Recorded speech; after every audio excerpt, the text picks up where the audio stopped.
Imagine you have no support system to depend on, no family member or friend to go to for support, for assistance, and the narcissist becomes the only person you can go to whether they provide that support or not. Imagine the narcissist having an army of so many enablers and flying monkeys on their sides, and you on the other side, isolated from everybody. Why? Because a narcissist made it seem like they are the only one you can trust. They're your only friend. They're your only true family. Imagine how easier it becomes for the narcissist to gain control over the victim in such a situation after brainwashing him or her into thinking that nobody loves them. This is exactly what happens in the narcissistic relationship, and that is what we are going to talk about. Hi, I am Danish, a narcissistic abuse recovery professional. Today's episode is going to be all about exploring the predatory networking skills of a narcissist, how they isolate you from everybody and raise an army against you. If that sounds interesting and you're eager to learn more with me, please make sure to subscribe if you haven't already, or if you are new to this channel, because your subscription helps spread awareness about narcissistic abuse. Due to a narcissist's fake charisma, charm, and predatory social skills, they fool a lot of people. They manipulate them into thinking that they are around a person who is fun, who is charismatic, who has a lot to offer, who knows how to live life properly, who is new, who can give us new experiences. And that is how they attract these people into their life like a magnet. We call them predatory networking skills of a narcissist. They can network anybody in the supermarket, in the mall, let's say, in the hospital, by helping them, by making it seem like they're the kindest, most altruistic person. They're the one who can just sacrifice their own self when it comes to saving others, but in reality, that is nothing but an act to gain compliance. Their social skills to fool people are not social skills. They don't know how to get out there and connect with people because they do not have any authentic desire to connect with people. They do not know how to form any connections at all. They have mastered this art of manipulating people, reading into people's emotions, their characters, their personalities, and knowing how to talk to a person to bypass their critical factor, get into their psyche and gain control, become the driver. That is what they do. And how is that detrimental to you? Nobody believes you when you talk about this person and say, so-and-so is abusive, so-and-so is manipulative, so-and-so gaslights, so-and-so is not authentic, they're a hypocrite, and so on. Everybody thinks, especially those who have been manipulated, you are a fool. The most unfortunate thing about such relationships is that with time, you lose people, and with time, they gain more people, and that is the primary reason why they replace you. Why do you lose people? Because of their manipulation. They tell you things about your friends, let's say. They brainwash you and you are forced to cut them off.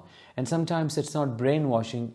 They force you to do that. They create conditions like, if you do not stop speaking with this person, we are going to have problems, or they cannot interfere in our relationship, because they know that person sees the truth. They know that person is telling you to leave or something, to do something like that, and they can't stand that.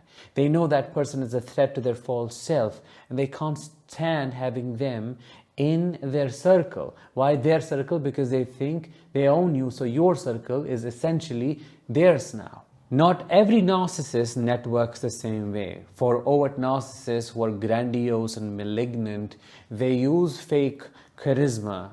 They appear charming. Those who are altruistic weaponize kindness, empathy, sympathy for animals, for social and noble causes. Yet altruistic narcissists are different than vulnerable, in that vulnerable use eternal victimhood to gain supply. If you were to come across a vulnerable covert narcissist, they will tell you stories about their past, about their relationship, about their partner, about their children, Basically, everybody who is doing them wrong has done them wrong and will do them wrong only to gain your sympathy so that they can use it to abuse you.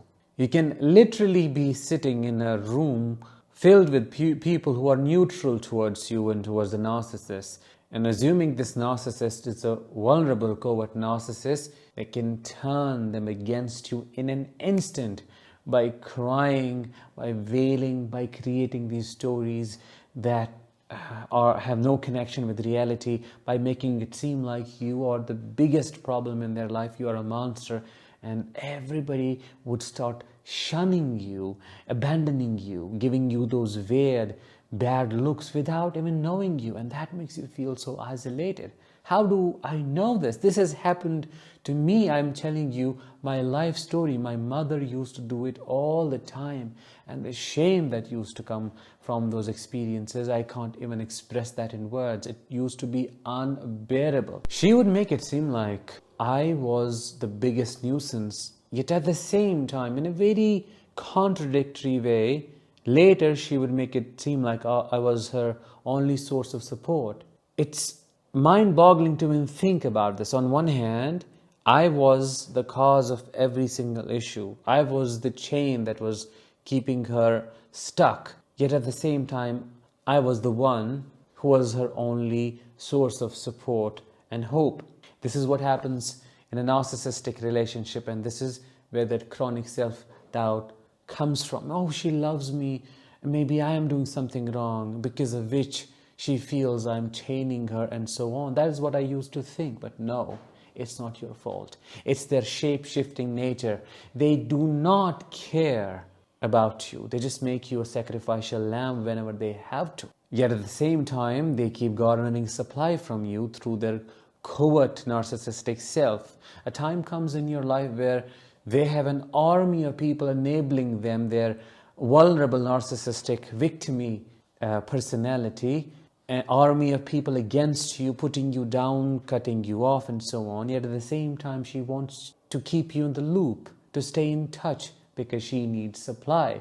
This cannot be comprehended. How can she make these people hate you? I'm talking about my mother or a covert narcissist, and at the same time stay in your life, push for more supply. Well, this is what they are known for. If we talk about an overt narcissist, they might seem to be so cheerful, so joyful, so charismatic, as I explained earlier, yet in the same room filled with people who are totally neutral would think you're so boring. You are arrogant because you're not talking with anybody. Yet the narcissist is just so fun, talking with every woman or man in the room, connecting, trying to know about their life, sharing their own experiences, listening, and wow. But nobody knows the monster behind that facade, only you do. Yet you are seen as the crazy one, as the one who is introverted, doesn't want to connect with anybody, who's arrogant, full of him or herself. If this is what you have experienced, I'm so sorry that it happened to you, because your pain was real. Nobody saw it, unfortunately. Loneliness then becomes a theme, general theme in your life. One, because you don't trust anybody, given the betrayal this narcissist made you experience. Two, the fact that nobody would understand me, nobody would believe me, why even bother talking about my experiences? Three, your depression does not let you open up. You don't know how to express it. It's happening in front of you, yet it's so difficult to put in words. So all of this is daunting, beyond perplexing to not only experience but then to heal from. The narcissist seems to be the sane one to everybody. They have an army of people, minions, flying monkeys, and people in general, yet you're cornered and everybody thinks you're crazy for making it seem like this man is a monster, when he is a family man. He has dinners with his children every night. He also invites you to these dinners. What's wrong with you? See, you are the one creating the problems. This is what is portrayed to the army, to the minions, or to these people who do not know exactly what is going on. That's why I say the dynamics of a narcissistic relationships are far more complicated than what people know and what they tend to think. It's not just like Why don't you leave? Why don't you go no contact? Why don't you move on in your life? No, it's not that. The game these people play is beyond what non-narcissistic people can ever understand. Their minds are something else. Smear campaigns are a big part of these networking circles they run. They have to tear your reputation apart only for one purpose: to destroy your image. Why? Because they can't control you anymore. You have left them. They have left you. You have exposed them, or something else. You have given them a narcissistic injury, and they go to this network of theirs, cry wolf, and make it seem like you have ruined their life. You have destroyed their reputation, when in reality they are doing that to you. They just send them across to attack you. We call that abuse via proxy. And the only way to resist that is by not responding, by not reacting, and by doing everything in your capacity to save yourself financially, legally, emotionally, and in other ways possible and imaginable. In conclusion, a narcissist's networking skills are not real networking skills. They're not social skills. They're not better than you in any way. I'm not saying that because I think we survivors are better than them. No. What I'm saying is, they may make it seem like you are not so outgoing, you do not know how to connect with people. The truth is, they know how to fake before people. They know they can become anybody. The situation demands them to become, yet you're authentic. You stick with who you are, and that is what sets you apart from them. You don't have to become this joker who wears different costumes only to amuse people, and in reality has no personality whatsoever. With that, let's bring this episode to an end. I hope you found it insightful. If you did, please let me know in the comments, and be ready, because I'm going to launch a mega membership for survivors of narcissistic abuse, and it's going to be filled with a lot of practical material on healing, life workshops, Q&A, chats. I mean, a lot of stuff that will provide you the resources and support you require to heal deeply. Until then, as always, let the healing begin and continue.